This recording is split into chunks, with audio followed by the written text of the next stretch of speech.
Hello, welcome to Improving the World. I'm Lauren and I'm an international improviser based in Hong Kong. I speak with amazing women of improv all over the world. And today I speak with the kind human being, Patti Stiles. She is a Canadian improviser who is now based in Melbourne. And we talk about shared spaces. So what it means to truly, organically, and authentically create a shared space with the audience and players and, I don't know, like the fly on the wall. Get your party pants on, okay? Because Patti throws down. There are tales to enthrall as much as there are knowledge bombs. Zip up the party pants, sit on down, get ready. This one you're gonna like. Stiles. Hi, Patti. Hey! We're talking about shared spaces, and of course, I'm therefore in a room full of small ducks with a tub. I feel like the ducks are all sharing the room. I mean, it's beautiful. Patti, you are an improviser, a teacher, and a director. And you started your improv in Calgary, and now you are all over the globe, sort of dotting around. What yanked you into improv and really spoke to you at the beginning? I always knew that I wanted to work in theater. I was one of those classic stories of the kid that always knew they wanted to perform. I took a course in high school called a work experience program. They place you at a company of your chosen field. And the Loosemoose Theater Company in Calgary had applied for this program. So by complete luck of fate, I got placed at the Loosemoose Theater. And of course, all their work is improvisational theater. As I went there and I watched how people were creating the work, how the actors were working together, how they were exploring and developing, and then how this was being perceived by the audience and the audience's response, it had everything that just made my creative soul sing. And I went, wow, they're not only storytellers, they're creating the story as they're telling the story. That's magic. And that drew me in. Oh, everyone was together and creating this space. Tell me from your perspective and experience, what is a shared space when we're talking in an improv and performance context? Some people will term it as group mind. Really what it is the improvisers coming together in this place that they're creating together through support, acceptance, listening, value, and focus on your creative objectives, whatever those might be for that group. All that information is being communicated and shared, just like the offers are being shared, the stage is being shared, who's the lead character, who's playing support, who's setting up the show, the lighting, sound. Everybody around is creating this, and it's all an element of sharing to bring it together. We share this, give this to the audience. So do you feel that the shared space itself is crafted by the performers and the lighting and tech and crew, or is part of the shared space creation about the audience? Would it be the same without an audience? So you're saying that we gift it to them. Are they part of the creation, do you think? I think so. There's multiple levels of it. So there's the training of the work, the rehearsing and the developing, then there's the performing. Each one has an element of that sharing. Each one builds on. So when you're first learning improvisation, it's very important that you're learning to hold and share space, give and take focus, listen, accept, develop, value the offers. All of this is, in essence, sharing. I give you an offer, you take the offer. You give me an offer, I take the offer. We're creating that together in that space, that time, that moment we're sharing. When you're in rehearsal, you've got those skills now at a level that you're starting to feel much more confident and comfortable. Now you're focusing on what you're creating. Again, you're sharing your honesty, point of view, ideas, contributions. You're trying to be in an authentic space with your co-creators so that there's an honesty in the room as you're working together. But what you're creating is what you're giving to the audience. So they have to be a part of that discussion. Why are you creating the show for an audience if you're not going to take the audience into account when you're creating the show? I heard you say a couple of things that I think are worthy of highlighting. One of them was the value of offer. There's something really interesting there because of the fact that if we, the players, place value on the offers, it signifies to the audience that it is worthy of the value that we deem it. And so this idea of creating something shared together can only really be created with them if they know that we have accepted with each other. So this creation between us first, as you said, has to be that foundational layer, because if we don't understand and value what it is that we're gifting each other, be it mimed, physical, verbal, whatever they are, then how are they to believe? Absolutely. Also, in the way I was trained, yes and was not really a part of my training. Okay, tell me about that. Yes and can be valuable. I also think yes and can be destructive depending on how it's taught, because it can mislead people. When you're teaching improvisers in the beginning, you want to value the offer because you want the person who's making the offer to feel valued so that they feel free to make more offers. And safe, yeah. Yeah, right. So value is very important. When we start coming into creating work, sometimes someone's going to make an offer that doesn't help the story or the scene. I can still value you and value the offer. However, that offer may not be useful now. If we have an agreed way of working, we have an agreed objective, then you know I value you. So if that offer is sidelined because it doesn't help the story, you don't feel less valued. You're going to feel more valued because I'm taking care of you. Does that make sense? Yeah. Sometimes some interpretations of yes and lead people off into directions that have yes. On the rabbit hole. Absolutely. And if you listen to the language, they're not valuing the offer. They're using the offer for themselves. And that's different. My taking your offer so I can do something is not valuing you. What I'm really hearing is you're talking about trust. So I need to, whether I've played with you before or not, be able to trust you. I wouldn't say implicitly, but pretty deeply, because I'm going to sort of unzip a little bit of my aura or something and put myself out there on stage. So there's already a little bit of human unorthodoxness of getting up on stage, being looked at by people, potentially being judged. The safety is required, and therefore the trust is needed. Tell me, for you, what is important and necessary in the trust creation or the prep, so that when you craft a shared space, you truly do trust each other and you can, as needed, no instead of yes and.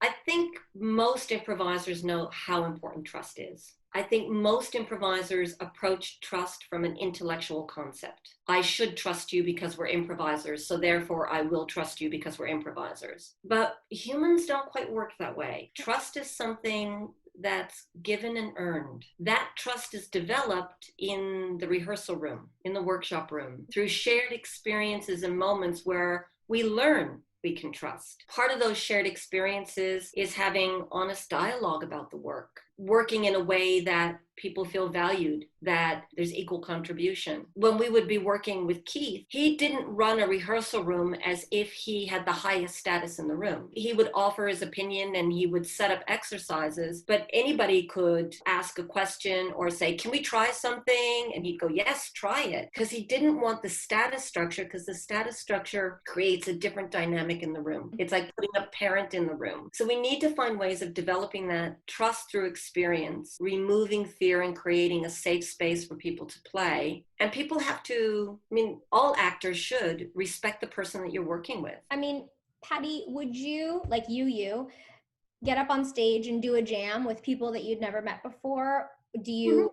Yeah, okay. So barring that time and that experience that's shared to build up that trust, do you have a way for you personally of sensing if something feels comfortable? How do I even ask this? How do you know if you are going to be safe on stage and be able to create a shared space? Do you have a way to kind of like see through the bullshit, or you just kind of go with it? Is it like, I feel it in my bones? Yeah, I wouldn't say I have a perfect solution, but I have tools that I use. And some of it is, some of it is spidey sense. Do I feel comfortable with this person? Are we clicking or are we kind of scratching? That often changes when you get on stage. So off stage, you might find, oh, we're really clicking, and on stage suddenly becomes scratchy, or vice versa. Which, by the way, feels like a description of a monster in a horror movie. Like, it clicks and scratches through the... Potentially both of them together are very disturbing, but yeah, I'm with you. The B movie, The Attack of the Killer Improv Crab. Yeah. Before a show, I look at people's kind of rhythms and energy, how they're communicating, how they're holding eye contact. Do they look really nervous or anxious? Generally try to take in that person where they are. Where they are is just where they are. It just is. And I'm in my own bubble. And sometimes those bubbles are going to work and sometimes those bubbles aren't. But I can work with someone who's in a very different bubble if that person still honors the underlying codes of improv, which is to respect, that they're not going to throw someone under the comedy bus for their own ego. Although I feel like that should just be like human life norm. Please respect and don't throw people under buses. Absolutely. A lot of notes that improvisers are given are the same notes they were given in kindergarten. Yeah. Share the toy. Sometimes you don't talk.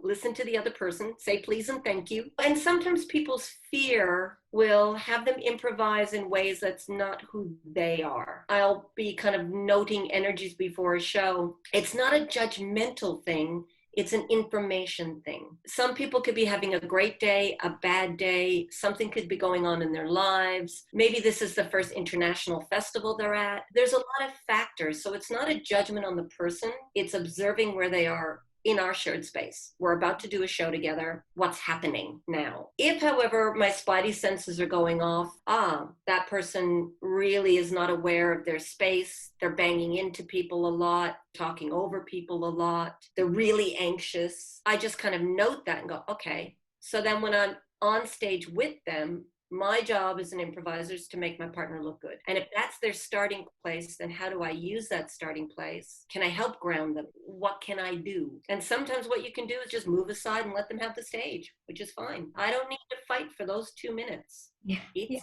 okay. My 2 minutes. So yeah.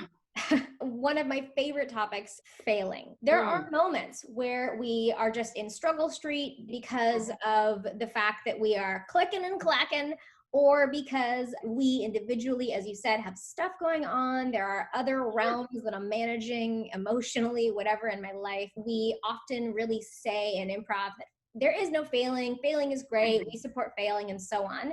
And that's one of those things that maybe easier said than done, but to truly navigate it and manage it is more challenging and potentially really cool and sexy. So talk to me about your perspective on failing.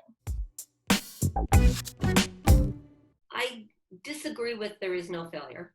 There is failure. We do fail. It's going to happen. Every improv show has levels of failure in it. There's going to be offers that are missed, moments that don't develop. But we know that as humans, we learn through failing. And improvisers take risks. The whole art of improvisation is a risk. And it's a risk because there's the possibility of failure. This is how we often advertise it to our audience. And yet improvisers try to avoid the risk. And they try to negate the failure. Sometimes they'll say things like, there is no failure, to make people feel good. But if you failed and you know you failed, and someone says, there's no failure, you don't feel good. You feel unheard.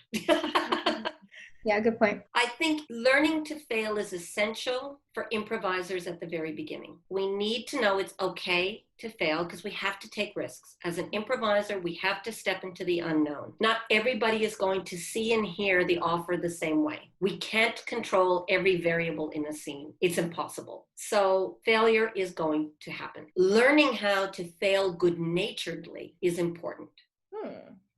If we make the fact that we could fail a part of the show and the audience sees that we're okay failing, then they can laugh with us and at us. And then our failures become flavor. Ooh, what a good quote. Failure, I've never said that before. Well, it's a thing now. You too can have this flavor. It's failure. $9.99. But what I see is a lot of improv companies don't trust improvisation. So they spend a lot of time in the rehearsal room trying to remove the failure, remove the risk. Tell me what you mean by that. How are we trying to remove it? In overstructuring formats, overstructuring exercises, setting up checklists of what we need to do in scenes. Then the improviser isn't present in the moment. What they're doing is going through an intellectually taught objective. I have to establish the who, what, where. Then I have to set conflict. Then I have to name. Mm-hmm. A scene may simply just have a who. That's okay. If it needs a what, then reveal the what. So the autopilot checklist is basically trying to teach people how to do it correctly. Instead of teaching people how to improvise and then saying, now, explore. What's the possibilities? Instead of do it correctly, we should be saying what's possible. A lot of people will go on stage, they've really restricted the show. They'll have the host do a 15, 20-minute introduction. That's long. And they'll make it really funny because they need the show to be funny. But if your improv show, half of it is a stand-up routine, then it's not an improv show. And you're filling it with other things because you're afraid of failure. Yeah, FOF, fear of failure. And I have not heard of this idea of a checklist. The way that you're articulating it, it's so funny because I know what you mean. I know about this concept. We do it in warm-up exercises with people sometimes at the beginning to teach them to, get the who and the what and the where and to understand these concepts, how they differentiate, but to have them as a mental formality, which you are trying to achieve in any given moment. I would say it's a bit OTT. So are y'all listening? No mas, no checklists, no bueno, no gracias. Okay. But you see people apply it. And the concept of who, what, where is useful, but not every scene needs it. The concept of giving characters names is useful, but not every scene needs it because it's nice to have scenes between strangers. The meeting of two strangers is magic to an audience. Something might be revealed. So if everybody always knows each other, you've removed a whole element of possibility in your work. Talk to me about the idea of breaking the rules. I often say, learn the rules and then you can break the rules. If we understand why we do certain things, you can take those on board. You can choose how and when to apply them when you're in the appropriate setting. So if we teach the concepts of, as you said, who, what, where, then you can see what feels right in the moment and if you need to use all of them or not. If we use the concept of yes and, we can understand when it is helpful and when it potentially could be harmful. What do you think? There are no rules. Even when you were describing what you were meaning as rules, you were calling them concepts. Mm-hmm. So for me, if there was going to be a rule, the only rule is don't do anything to hurt your fellow improviser. And if I may, I would take that language and flip it and remove the don't and say be kind to your fellow improviser. I don't know if it takes away the meaning, but I like to take the negative out if possible and make it positive. But does that change your intention? Yeah, because people will think they're kind, but they'll still stand in front of the other person. They'll think you're kind by casting you into a particular character, but that character is a horrendous character. So kind is a little bit self-defining what you think is kind. Sure, yeah. It'd be nice to find a positive instead of don't hurt someone. I think it just basically comes back to respect and value your partner. And that's physically, emotionally, and creatively. For me, there aren't rules. The minute we use the language, it's a rule, students hear it differently. The rules are not to be broken, and if they're broken, there's punishments. There's consequences. So the language of rules is different than saying, here's a core concept or a principle, a motto, a technique, a tool. That language allows interpretation and exploration and questioning. A rule means don't question. A rule means accept it because I've told you it's a rule. It's obedient. We don't want to train obedient improvisers. We want to create artists who are working in a spontaneous field. We want the students to question, to debate, to discuss, to try the opposite, to explore. But rules don't give that permission. Yeah, I want to now challenge you, but I agree. Oh, challenge. Just because you described we want people who are not obedient, I immediately want to be like, well, I challenge, but I don't have a challenge. I concur with what you said, and I think that the language differentiation is important. We are basing ourselves upon respect, sharing space, setting each other up, making each other look good. It shifts what it is to make it not be something so steadfast. I think that that's lovely. My improv upbringing is slightly different than a lot of people's. We used to throw each other off stage. If we were in a scene and someone came on, I might go, "You're not needed, go away." And they would leave. We would do it playfully. The reason behind that is supporting someone in taking a risk. So if someone goes, "I think this scene needs," and they come in and it's like, "No, we don't need," then I've just taken care of you by telling you to go away. But other people go, "Oh, you can't tell someone to go away. You're blocking their offer." I'm like, Well, they want to come in and be helpful. If it's not going to be helpful, then I'm looking after the improviser by helping them go away. Because at this point, when we're doing the show, we're trying to tell the story. And that improviser, because we have this shared understanding of how we work, they know that that is not me protecting my space. It's not a personal thing. It's good try, not now. It's more playful.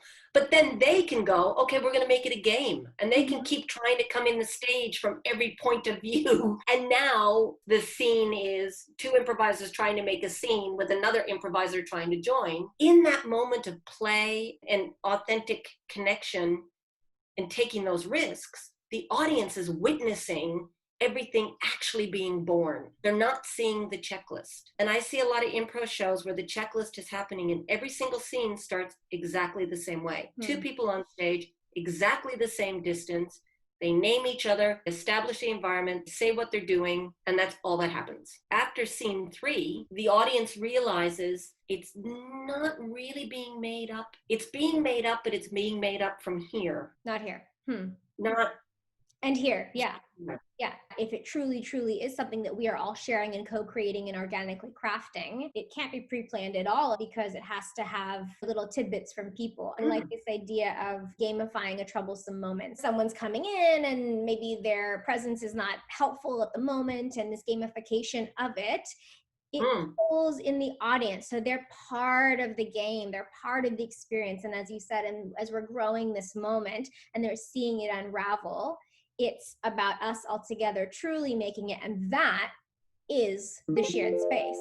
Absolutely.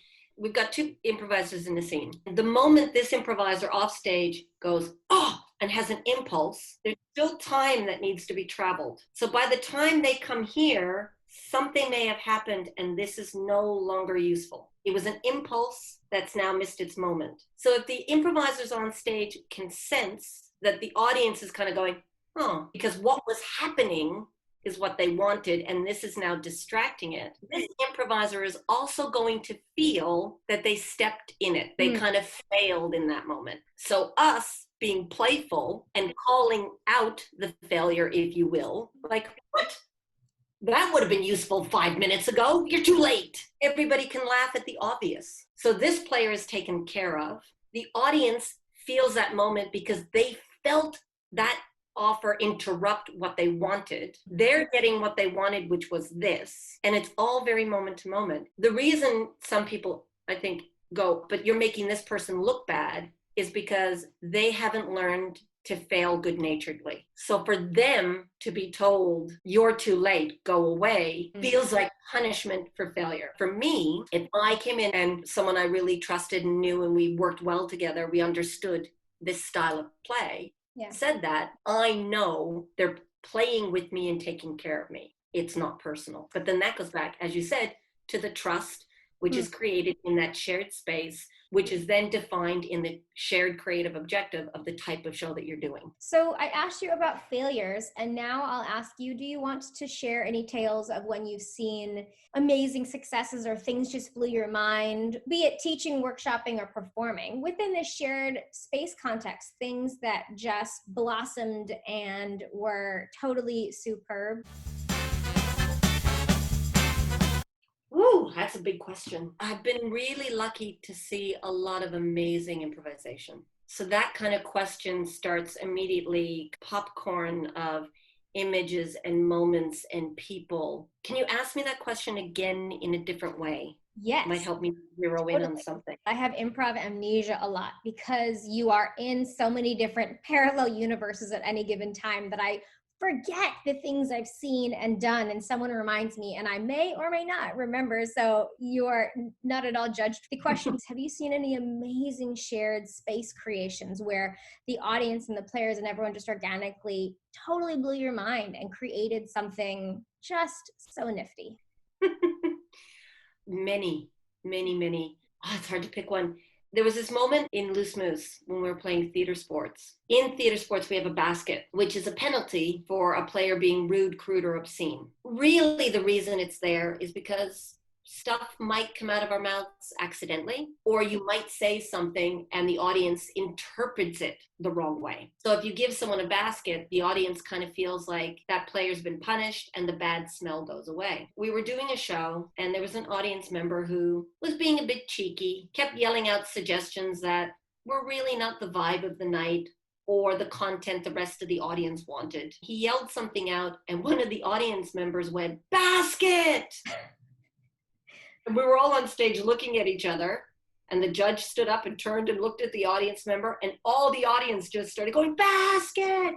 Mm-hmm. And the person who was doing the suggestions just went, "Yep, okay," and took the basket and wore the basket penalty as an audience member during the show. That dynamic in an audience, to have an audience member take a penalty, if you would, it was such a joyous night and such a playful space. That person understood why the basket was there. It was like, limit, line, and they went, "Yep, got it." And afterwards, that audience member was coming up to all of us and, "Thank you so much, that was great." And it was interesting to see the person who had been punished have the best time ever. They were just in it with us. I have this theory that oftentimes when people are yelling just totally crazy things from the audience, it's because, yes, they want to puppeteer the players and see what they can get us to do. Also, there's an element of their 15 seconds of fame. And so if I can get my suggestion up and used, then it's like tick for me.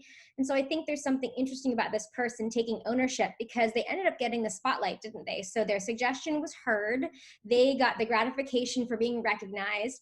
They got to wear the penalty basket, but what it did was it gave them the eyeballs that they were kind of seeking through their, naughty suggestion. So they got what they wanted, but everyone else got what they wanted because this person got, Zippo, cut it out. Yeah. Now everyone wins in this. Yeah, it was a shared moment, a shared space. I think sometimes audience members yell out less than helpful suggestions because they think that's what we want.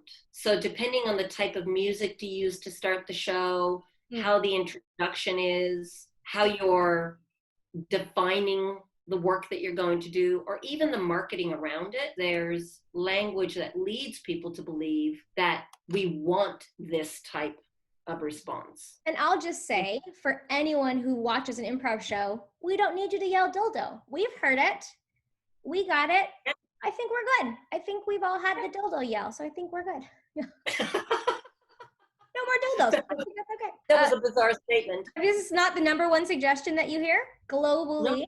Oh, really? I would say the number ones are dildo, cheese, gynecologist, and dentist that I've heard all over the world. Wow. Actually, no. Really don't hear those a lot. Gynecology, we used to get a lot.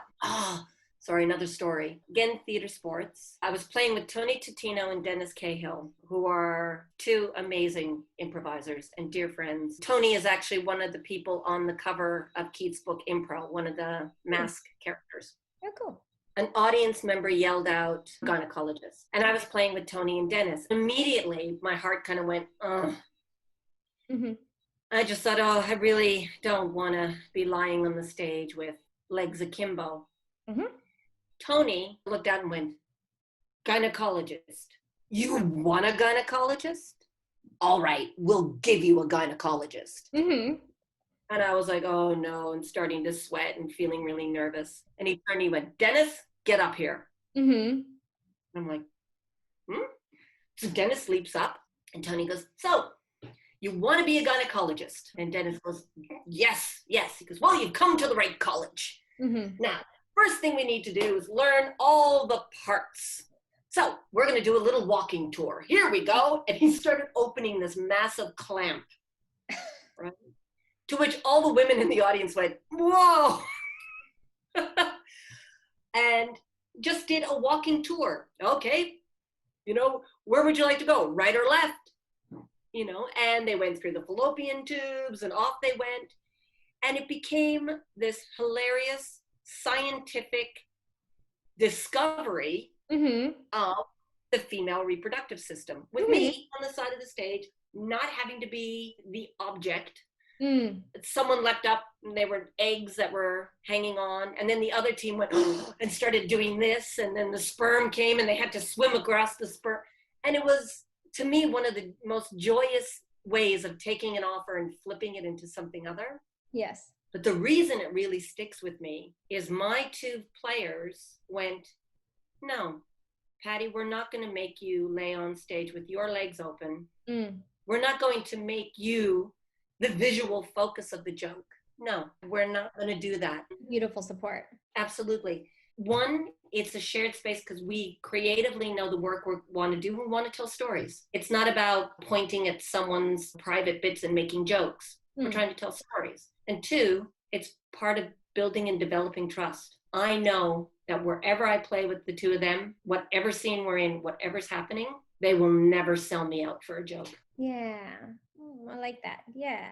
Patti, I could keep talking with you forever, but I'm going to ask you for some words of wisdom. If you could speak to the younger version of you, the person who's never tried improv and finds this video and is curious, the people who are our improv peers and or lovers of rubber ducks, what are your words of wisdom? To the younger me, take bigger risks earlier. It's just learning. Put the ego aside earlier. Enjoy the learning and the creation. Take the risks and play. To the younger improviser, you already have the tools that you need. Give yourself permission to explore. And if you are working with someone and it doesn't feel good, you have a teacher and it doesn't feel right, you don't have to stay there. If you're on stage and the scene doesn't feel right, exits are powerful offers. Yeah. To people who have never tried improvisation, improvisation offers a lot creatively and just in understanding the great strength that we have as humans, our ability for resilience, creativity, versatility, the beautiful joy of play, the nurturing of creativity, and being able to trust and be in the moment, however you want to use that moment. I like to use that moment in my work, but learning to improvise has helped me appreciate the moment more in life as well. Take a risk and give it a try. And for people who love rubber ducks, well done. Yeah. Good choice, solid colors. That was very well sold. I will have 2 cars as well. Patti, if people are down under and they want to buy you your chosen beverage, watch a show that you're in, have you do direction, teaching, workshopping, how can people get a hold of you and just generally foist money upon your person? Woo! I've never had anybody ask me that. I do have a website, pattistiles.com. You can email me from there, see where I'm touring, teaching, performing. I do have a newsletter, so if you want to hear some ramblings, there's also a blog, which has many sections in 4 languages now. Feel free to connect with me there. I perform a fair bit with Impro Melbourne here in Melbourne, but I do tour internationally a lot. I might be playing with an improv group near you. Ooh, very nice. And aforementioned blog in 4 languages. Are you writing it in 4 languages or is someone helping to translate? I have been incredibly lucky that people have offered. So, I need help. Yeah. I need help with things. Can someone help me with some things? Yeah. Okay. When isolation began for people, a fellow in Germany who had been in one of my classes said, "Can I translate some of your blog into German? I really need something to do." And I went, "Yes, thank you." So he read through all the blog posts, the ones that connected with him, he translated. That's been what's happened. I've had students, or someone's gone, "I'd really like my company to be able to read this. Do you mind if I translate it in French so it's clearer?" And I say, "Thank you." Yeah, that's so lovely.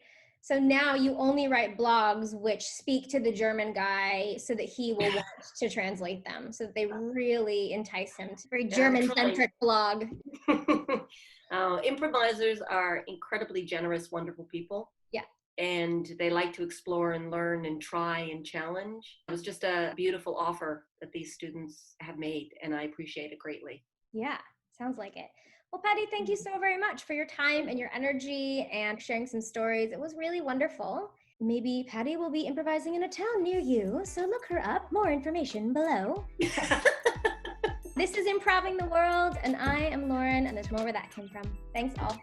Bye. So, did you love the video? If you did, please say kind and wonderful things in the comments down below. If you're feeling sassy, you could subscribe and look for more Improving the World. Thanks.